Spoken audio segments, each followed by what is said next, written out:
What we'll do straight up is dive into the results of the India Today Cicero opinion poll, and I've lined up two very fine political minds to help us deconstruct these. Manisha Priyam, who's also been going out and about speaking to people, getting a pulse herself, and Rajdeep Sardesai, who's put these numbers together. Let's start with the first data point that we're taking up. This deals with who's the most popular chief ministerial candidate in Delhi. And over here, what needs to be noted, ma'am, is that Kiran Bedi's popularity has dipped by 3%. Kejriwal has increased by 3%. Does it mean that Bedi is falling and that gambit's not paying off?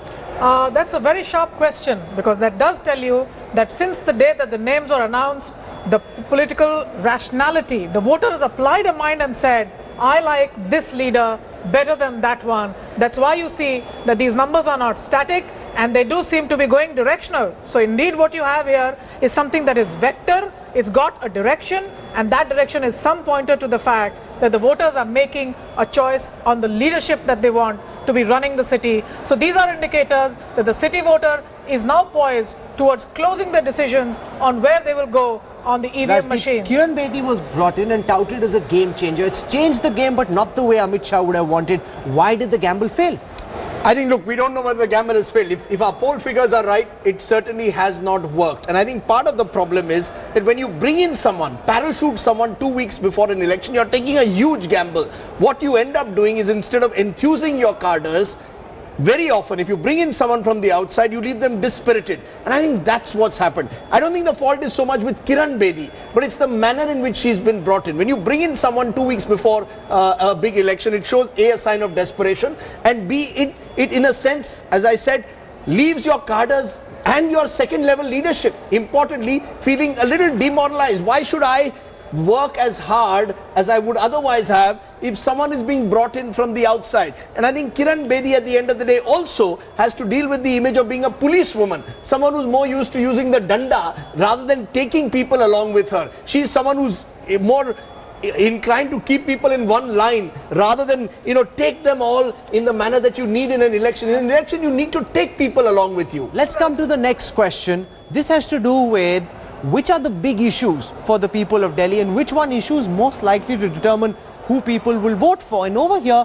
it's not women's security, which the BJP would have wanted, but it's corruption that comes up at number one. So there are two factors that need to be correlated. One, you've got Kejriwal as the most popular chief minister and corruption as the biggest factor. Does that mean that people believe that Kejriwal is the most potent force to fight corruption? Manisha Priyam? Yeah, and the issues that they have on board as far as corruption is concerned, they think the police to be a corrupt force. So here, this is a double mistake of the BJP. The city wants to rein in and tame the police force as a more civic authority with which they want to live. And here's the BJP that's offered them more of what they don't want.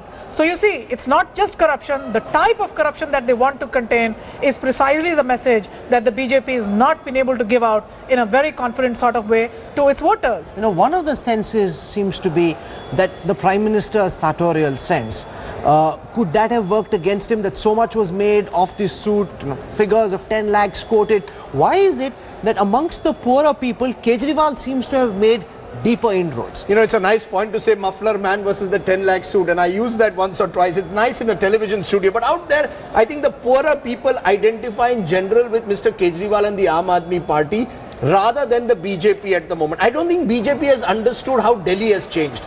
Delhi has become a city of migrants, has become a city of people who live, as Manisha uses the word often, on the periphery, live on the margins. 60% of the city lives in jhuggi jhopdis, unauthorized colonies.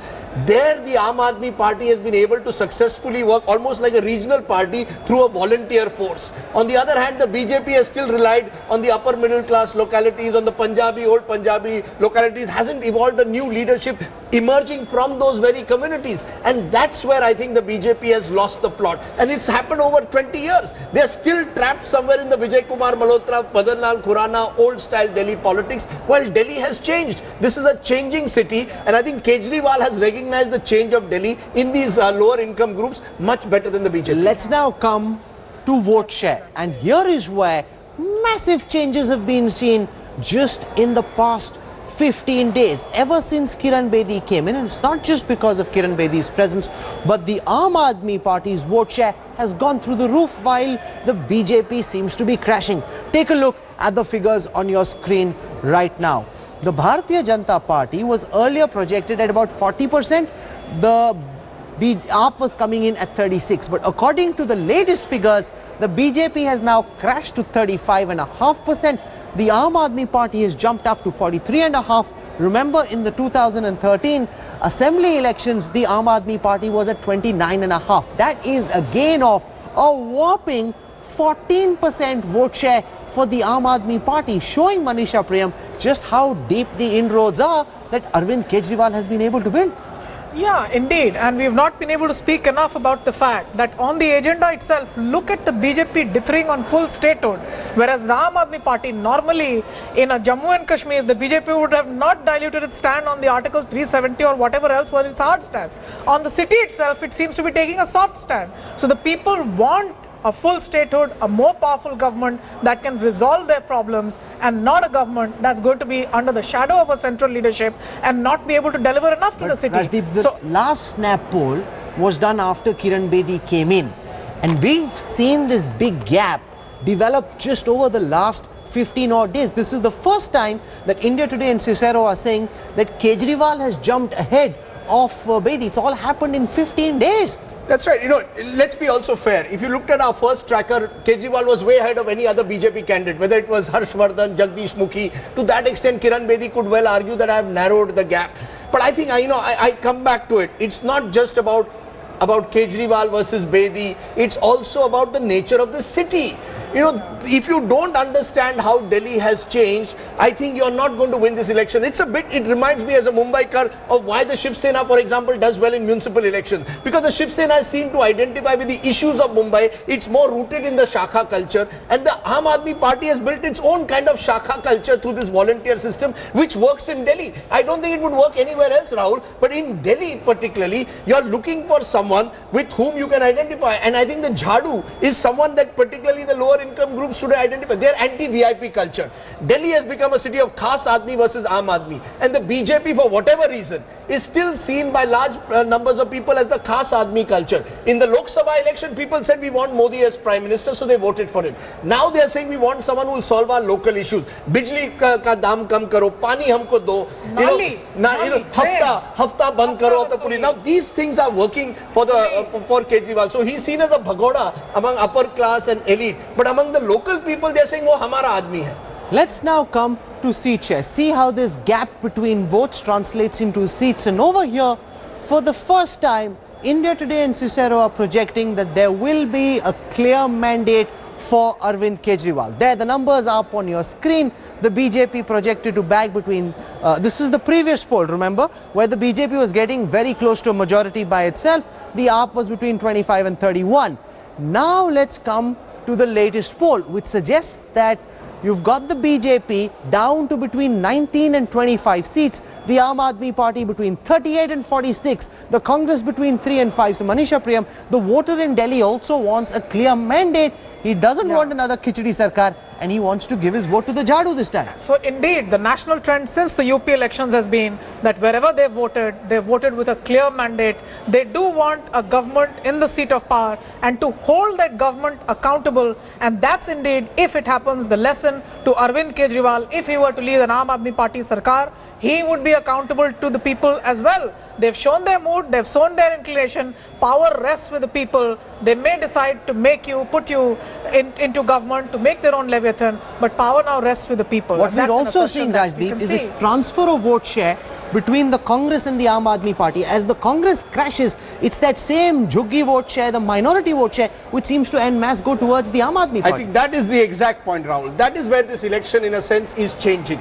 Because the Congress, if you remember, in the December 2013 poll got as much as 24.5% of the vote. That comes down to 16% by May 2014. Now we are projecting them at 13%. That could even go down to 10 because they seem to be on a slide. That vote, you're absolutely right, minority vote. Jhuggi Jhopdi, Dalit vote, which in May 2014 seemed to go with Narendra Modi. That is the kind of vote which the Aam Aadmi Party is taking. So the demographics of Delhi, in a way, with the Congress declining, seem to be with the Aam Aadmi Party. And look at the irony. The BJP's best hope now is to hope that the Congress doesn't lose as badly as our poll is saying. Then the BJP has a chance. If the Congress collapses, it is obviously advantage Aam Aadmi Party. More bipolar it becomes, the more the Aam Aadmi Party has a chance. Where is the vote coming from? Let's try and break down Delhi by classes, because this is the first election that's being fought on the basis of economics, not so much caste, community, religion. Here they are. This is the Juggi Jhopdi vote, where you're seeing the Aam Aadmi Party is almost double that of the BJP. The BJP is only 27% in the Juggi Jhopdi areas. AAP is at 53, and the Congress is down to 11. So a lot of that Juggi vote actually going to AAP. And Rahul, qualify this. Don't just call this the Juggi Jhopdi vote. With the population that they have, the new aspirational class, the new youth is right here and in what we call the segregated areas of Delhi. No, and look also so the courier boy, the speed post delivery boy, that's the new aspirational class of Delhi. They take the metro and they find that they can go out without the stigma of having stayed in those colonies that stink. They want to make a difference to the city. It's this new aspirational class that Modi spoke about in the Lok Sabha elections, but somewhere lost the plot as far as the city is concerned. You know, the interesting thing is, and Manish, to take up from Manisha Rahul, is that this is the class, as she says, that Modi tapped, that what he calls the neo-middle class, your pizza delivery boy. The fact is that this class, which voted for Modi as PM, perhaps sees Kejriwal as a change agent for Delhi. Exactly. You see, so it is not as if the Kejriwal vote is only entirely coming from the Congress. He's also getting a part of the BJP vote. The very people who voted for Modi as Prime Minister are saying Kejriwal for Chief Minister. Someone with whom they can identify locally. Nationally, I identify with Modi, but locally, I identify with Kejriwal. It's not just in the Juggi Jhopdi areas. Look also at the low income areas. Here as well, there is a 9% gap between the BJP and the Aam Aadmi Party, with AAP at 45. If we move up the income category and come to the middle class categories, there the gap seems to narrow. There again, the Aam Aadmi Party is actually ahead. And what we'll see as we move further is that the only place where the BJP is actually ahead of the Aam Aadmi Party is amongst the richer people. See, amongst mid-income areas, AAP at 39, BJP at 36.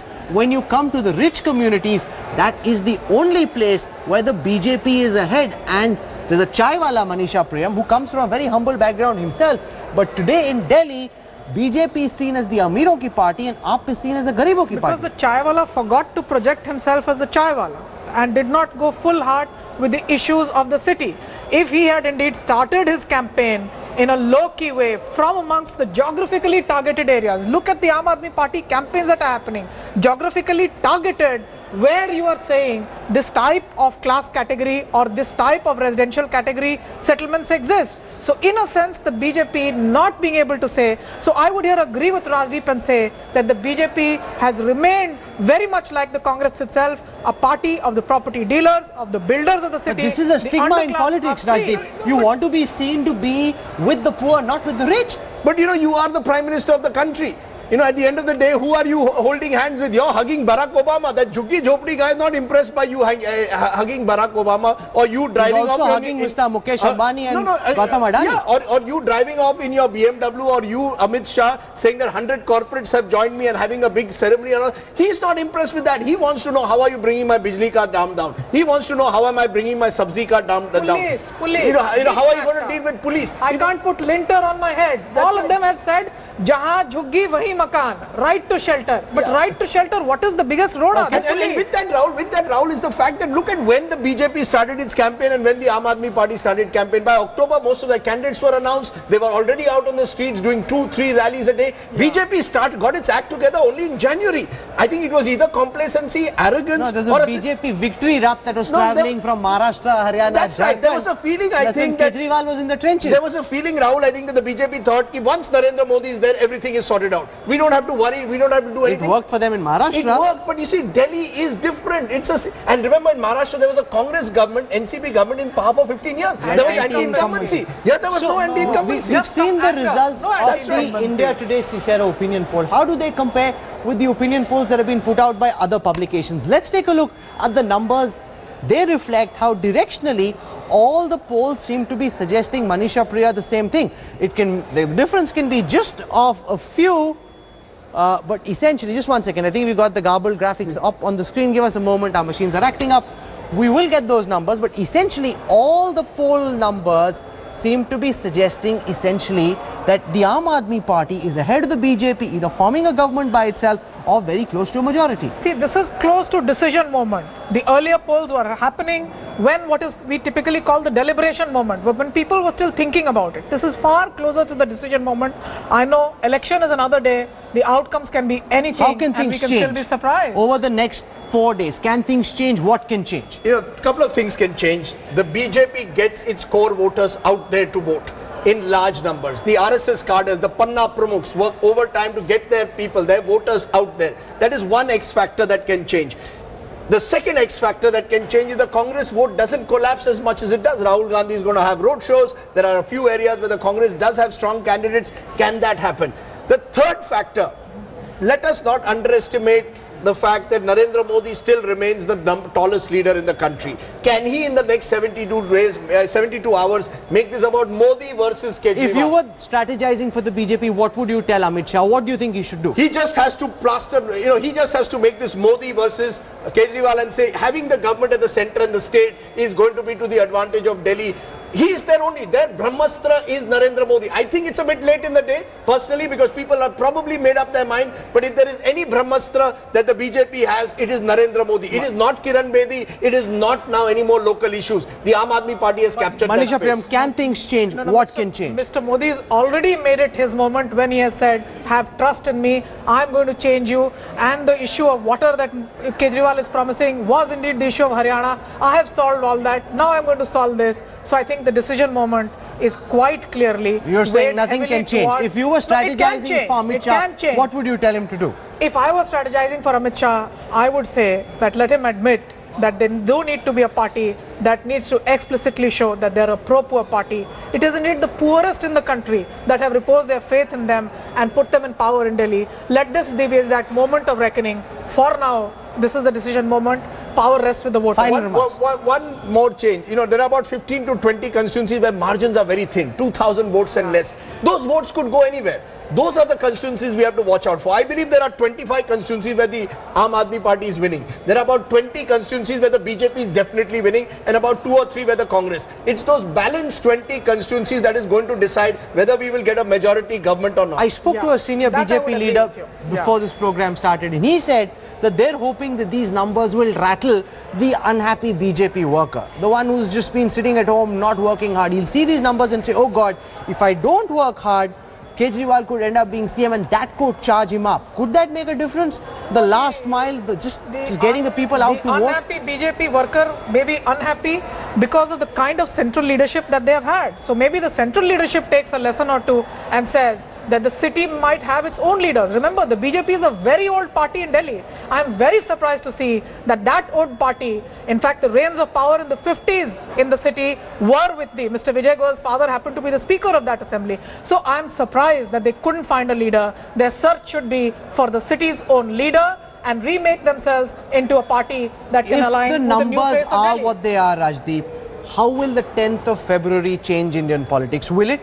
I think, you know, it's nice to believe that Delhi will change India. Let's be clear. Narendra Modi won a majority in India in the general election just 8 months ago. What it will do ahead of a budget session of parliament is galvanize this dormant opposition. Because at the moment there's been a sense of invincibility. Nobody can defeat Narendra Modi. If Kejriwal, someone who gets under the skin of Modi all the time, is able to actually get a majority, that aura of invincibility of Narendra Modi will be shattered. And it will then mean that in Bihar, Lalu and Nitish will feel suddenly we've also got a chance. You see, the opposition at the moment is virtually been sort of completely decimated by Modi.